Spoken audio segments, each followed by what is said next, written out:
Dans le livre des Actes des Apôtres, au chapitre 3, vous trouvez l'histoire suivante. Un homme, on le posait, on le plaçait toujours au même endroit. Il était sans force, incapable de se mouvoir de lui-même. On le posait toujours au même lieu, à la porte du temple. Il ne pouvait pas y entrer, il était à la porte. Il était tout près, mais il n'était pas dedans. Il était faible, il dépendait uniquement des autres. Avez-vous déjà eu le sentiment d'être si faible qu'on doit toujours vous porter, vous demander comment vous allez, prendre soin de vous? Ce n'est pas grave, ce n'est pas mauvais. Mais lorsque vous êtes toute votre vie dans cette attitude, quelque chose ne va pas. Et je voudrais vous aider à trouver la solution pour cette faiblesse. Pourquoi suis-je si souvent faible?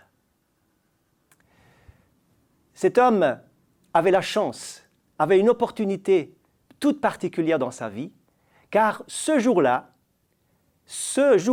à une heure précise, sont arrivés deux hommes. Leur nom, Pierre et Jean, remplis par le Saint-Esprit, remplis de joie, de feu, de force. Et ils passent et ils auraient pu continuer leur chemin sans faire attention à cet homme qui faisait littéralement partie du paysage. Mais ils sont arrêtés. Ils s'arrêtent, ils ont compassion, mais plus que cela, ils ont quelque chose à donner. Et ils vont dire cette première parole que je voudrais vous laisser. Regarde-nous, regarde-nous. Il est important pour sortir de nos faiblesses d'avoir le regard bien placé. Tout comme David, lorsqu'il arrive sur le champ de bataille pour visiter ses frères, il devient spectateur d'une scène incroyable. L'armée d'Israël se lève pour combattre. En face d'eux se lève un seul homme, énorme, un géant, qui paralyse par son aspect toute l'armée d'Israël. David voit cela et au lieu d'être intimidé par le regard et par l'impression que donne ce géant, il a son regard intérieur fixé sur autre chose, sur quelqu'un d'autre. Et c'est là une des premières clés que je voudrais vous transmettre. Pierre et Jean disaient « Regarde-nous ». Oui, il faut regarder au bon endroit, non plus à ses propres faiblesses, car des personnes viennent me trouver et me disent « Mais pourquoi suis-je toujours si faible? Pourquoi est-ce que je tombe continuellement dans les mêmes travers, dans les mêmes ornières, dans les mêmes mauvaises habitudes ?» Vous devez regarder dans la bonne direction et accrocher votre foi à la parole de Dieu, à la présence de Dieu, à la puissance du Saint-Esprit. Cette faiblesse va quitter cet homme dans un instant. Mais tout d'abord, il a besoin, en regardant Pierre et Jean, de s'accrocher à la foi qu'ils vont communiquer. Et ensuite, en saisissant maintenant le changement, la foi, la force va lui être donnée. Donc nous devons tout d'abord confronter nos peurs, être libérés de nos craintes. La Bible dit encore, ne promène pas des regards inquiets, car je suis ton Dieu, je viens à ton secours. Dieu nous donne, le Saint-Esprit nous donne, la parole de Dieu nous donne la force pour avoir le regard bien placé. Ne regardez pas vos faiblesses, regardez à la puissance de Dieu. Deuxième chose, David, je reviens à l'histoire de David contre Goliath.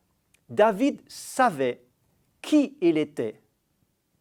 Il savait quelle était son identité. Il connaissait les racines de sa foi et de sa confiance inébranlable en Dieu. Parce qu'il va dire, toi, géant, Goliath, tu viens avec ta lance et ton javelot, mais moi, je viens au nom de l'Éternel que tu as insulté.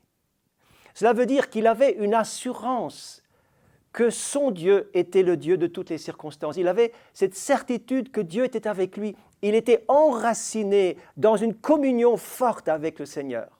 Mes amis, j'aimerais vous conduire dans ce petit moment de partage à cultiver, à mettre toute votre attention sur votre qualité de communion avec Dieu, afin que vous soyez enracinés en lui, vous soyez fondés dans l'identité dans le Seigneur. David savait à qui il appartenait et qui il était dans son identité dans le Seigneur. C'est pourquoi cet homme à la porte qui était un mendiant faible n'avait pas cette identité, puisque ce sont les autres qui lui donnaient cette position. Il n'était pas capable de tenir debout dans la vie lui-même. Vous pouvez tenir debout sur vos jambes, vous pouvez avoir de la force en vous-même si vous avez une identité claire dans le Seigneur. C'est pourquoi ne lisez pas seulement la Bible, mais méditez-la, assimilez-la. Si un jour nous n'avons plus de Bible, si elle devrait nous être enlevée, que nous reste-t-il? J'espère qu'il vous reste ce que vous avez assimilé, ce que vous avez intégré dans votre vie. Que la parole de Dieu fasse partie intégrante de votre vie et de votre marche chrétienne. C'est comme cela que vous devenez fort.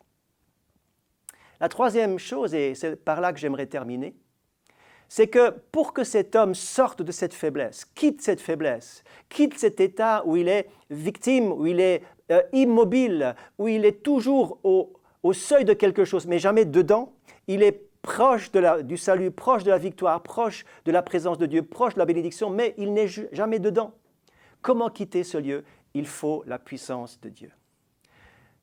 Lorsque vous avez fait ce qu'il faut, lorsque vous avez confronté vos peurs, lorsque vous avez pris la parole de Dieu au sérieux, à ce moment-là, vous dites « Seigneur, j'ai besoin d'un miracle, j'ai besoin que tes forces divines rencontrent ma faiblesse pour en être délivré, afin que je sois debout moi-même dans la vie et que je puisse avoir une dynamique nouvelle, un sens nouveau à ma vie, une raison d'exister toute nouvelle parce que je tiens debout et j'ai quitté mon état de faiblesse dans lequel je retombe toujours à nouveau. Il nous faut la puissance du Saint-Esprit, demandez-la et vous allez la recevoir. Je me fais à point d'honneur dans notre Église de pouvoir dire qu'à chaque réunion, nous voulons offrir en toute simplicité, mais avec foi et persévérance, la prière à tous ceux qui sont comme ce boiteux, faibles, qui ont une faiblesse quelque part. Ce n'est pas une honte d'être faible, mais ce n'est pas normal de rester toute sa vie comme ce boiteux que l'on doit porter, poser quelque part.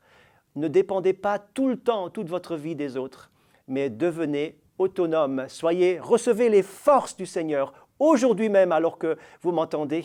Recevez la puissance du Saint-Esprit qui est là en ce moment même pour vous aider à vous lever et comme ce boiteux, saisir la main que Pierre et Jean lui tendaient et puis pour vous lever et entrer maintenant dans une ère nouvelle, dans une dimension nouvelle, dans une saison nouvelle, celle que Dieu vous prépare. Sortez de vos faiblesses pour devenir fort et à votre tour, aider ceux qui sont faibles. Que Dieu vous bénisse et je me réjouis de vous retrouver une prochaine fois.